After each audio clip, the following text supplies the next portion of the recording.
कई दिन हो गए भाई टाटा नैनो का है ना ऐसे ही खड़े हुए, और एक दो प्रॉब्लम हो गई है, दिखाते हैं फिर उनका सॉल्यूशन भी ढूंढने की कोशिश करते हैं। देखो एक तो है ना इसके टायर पे हमने पूरा काम करवा लिया, पर इसकी खड़े खड़े ही हवा निकल जाती है, एक दिन में भी बहुत असर पड़ता है। अब यहाँ से क्या फ़ायदा उठाते हैं, हमारे पास है ना पंप है ये वाला, तो पहले हवा भरते हैं, निकलते हैं यहाँ से हवा भर के, और फिर दिखाते हैं और क्या क्या दिक्कत है और क्या उनके सॉल्यूशन हो सकते हैं। ये वाला है, मस्त आइटम है। अभी अंदर से तार इसमें आके लग गई है, ये इसमें लग गया, और देखो 7.5 रह गई है, लेकिन ये है तो टेंशन नहीं होती है।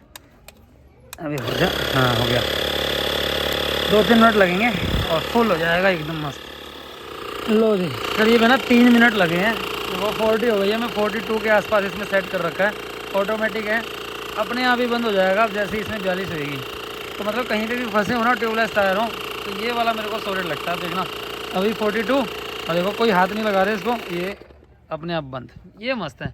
तो अभी सोचना नहीं पड़ेगा, नहीं तो पहले सोचना पड़ता। चलिए निकलते हैं। लो जी, कई दिनों से ऐसे ही खड़ी है, देखते चाबी लगा के। ओके, मोटर चल पड़ी, रेडी,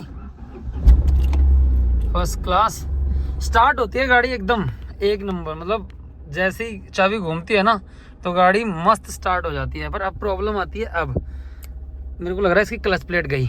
देखो अभी चला के दिखाऊंगा ना तो समझ में आएगा क्या प्रॉब्लम है। आप लोगों के हिसाब से भी बताना, फिर देखते हैं इसका क्या सॉल्यूशन कर सकते हैं। चलिए निकलते हैं एक बार इसको लेके।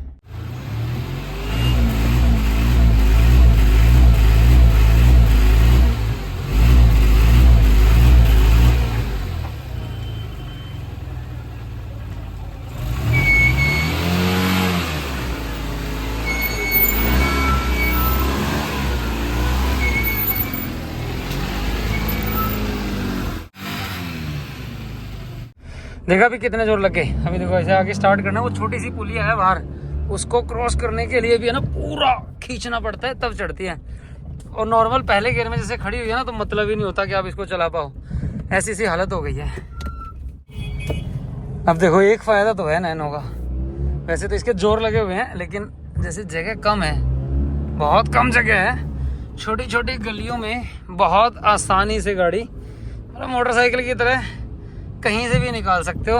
ये इसका अपना ही फ़ायदा है, थोड़ी थोड़ी जगह में भी निकल जाती है। चलिए अब बात करते हैं कि देखिए इसमें हो क्या रहा है। एक तो इसका माइलेज मुझे लग रहा है अभी ये सिटी में 4-5 किलोमीटर पर लीटर का माइलेज दे रही होगी, वो भी इसमें वो पावर वाला डलवाना पड़ रहा है। नॉर्मल वाले पे तो गाड़ी की हालत ख़राब हो गई थी, अभी हमने पिछले दिनों को चला के देखा। तो एक तो माइलेज गया हुआ है, दूसरा उसके बाद पिकअप जो है वो इसका मतलब पहले गियर में तो पिकअप की हालत इतनी गंदी हो गई है, ऐसा लगता है कि जैसे धक्का लगा रहे हैं, मतलब अंदर से भी ना ऐसे खींचती है गाड़ी। और इसके बाद हो गया पिकअप, उसके बाद क्लच जब छोड़ रहे हैं ना उसमें से कटक कटक की आवाज़ आ रही है, पता नहीं क्यों।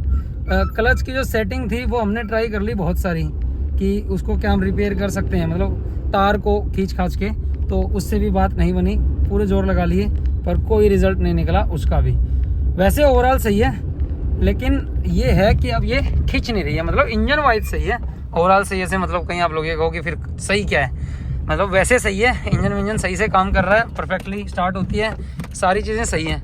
अब लेकिन ये एक अजीब सी दिक्कत जो है वो इसमें हो गई है। वैसे गाड़ी ये पावर स्टीयरिंग नहीं है, लेकिन फिर भी मैं आदत हो गई है शायद, एक हाथ से आराम से इसको हैंडल कर लेता हूँ और चल जाती है सही से। देखो अब जैसे चल पड़ी है ना तो फर्स्ट क्लास चलेगी, अब कोई प्रॉब्लम नहीं है। अब देखो बढ़िया चलेगी एकदम। हाँ खड़ खड़ करती है गाड़ी, सारे काम करवाने के बाद भी कितना भी जोर लगा लो वो असर रहता है। अब देखो जैसे सेकंड गियर में है, मस्त चल रही है, पावर भी फील हो रही है। मुझे सिर्फ इसका पावर लॉस जो आ रहा है ना वो आ रहा है एक इसके बैक गियर में और एक इसके फ्रंट फर्स्ट गियर में बेसिकली, उसके बाद सही है। और जैसे सामने कोई पुलिया वुलिया आ गई ना या गाड़ी किसी गड्ढे में खड़ी हो गई तो भाई साहब फिर तो हालत ख़राब है। मतलब सोचना पड़ेगा कि 2 आदमी होने चाहिए साथ में धक्का लगाने के लिए। अजीब तरह की प्रॉब्लम है, बिल्कुल अजीब तरह की।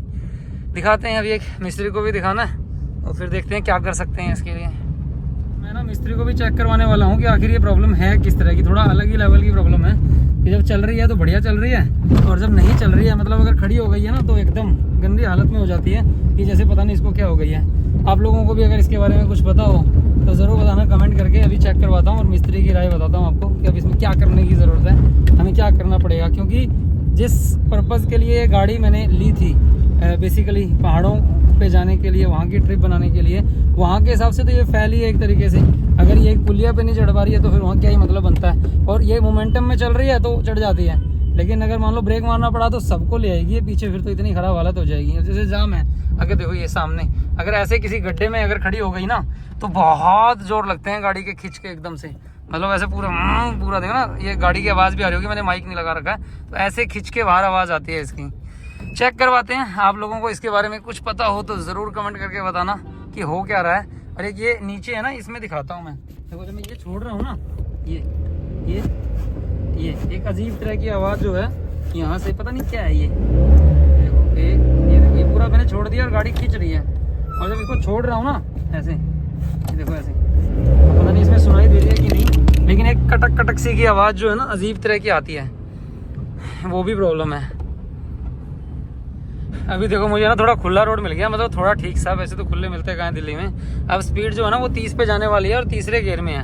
अब है ना ये पैर जब इस पे रखता हूँ, नीचे से हटा रखा है क्लच पे से पैर, और रेस पे पैर रखता हूँ ना तो इतनी पावर, मतलब आरपीएम एकदम आई जाता है ऐसे खींच के, और चलती ऐसी है। हाँ लेकिन ये है कि एक बार भागने के बाद भागती है, अब जब रुकेगी ना तो फिर जोर लगेंगे इसके दोबारा से। ये देखो ये अब ऐसे, वैसे ओवरऑल ठीक है। अब ये क्या दिक्कत है, थोड़ी अजीब तरह की है, पता नहीं इसमें कुछ ना कुछ काम है ना, निकलता ही रहता है। क्या ये मेरा अकेले का एक्सपीरियंस है, पता नहीं सभी नैनो वालों के साथ यही होता है। अब देखो ये गाड़ी पहले से ही ऐसी खींच रही है, ये भाई सामने से ही आ गया एकदम उल्टा। कोई ना, अब पता नहीं कुछ, मेरा तो है ना जब से ये गाड़ी ली है ना कुछ ना कुछ काम इसमें निकलता ही रहता है, कुछ भी कर लो। जैसे इसकी अलाइनमेंट करवाने का जोर लगा लिया, पर इसकी अलाइनमेंट अभी तक पूरी ठीक नहीं हुई। अब वो ऐसे ही चलानी पड़ रही है, आगे के दोनों टायर कटते जा रहे हैं, मतलब कोई इलाज ही नहीं निकला। पूरे पैसे खराब करने के बाद भी है ना उसमें कुछ ना कुछ दोबारा निकल ही आता है कि अब ये कराओ तो बात बनेगी, अब ये कराओ तो बात बनेगी, तो बस उसी में रह जाता है फिर वो काम। अब देखो ये खींच रही है बहुत ज़्यादा ना, जोर लग रहे हैं, तो मतलब बिना मोमेंटम के ये कहीं नहीं जा सकती, इसकी ऐसी हालत है। एक बार मिस्त्री को चेक करवाते हैं। मिस्त्री को चेक करवा लिया भाई, प्रॉब्लम जो है ना मिस्त्री बता रहा है क्लच प्लेट में ही है। क्लच प्लेट मंगवाते हैं और एक बार दिखाते हैं हो क्या रहा है। सर एक बार चाबी लगाओ इसमें। देखो अब हम स्टार्ट कर रहे हैं ना, तो स्टार्ट हो रही है एकदम सही, हो गई ठीक है। एक बार है ना रेस देना, हल्का सा मैं पीछे से आवाज़ दिखाता हूँ कैसे बदल रही है। इसके लिए यहाँ से ना थोड़ा सा लीकेज भी हो रहा है इसमें से जगह ऐसी आवाज़।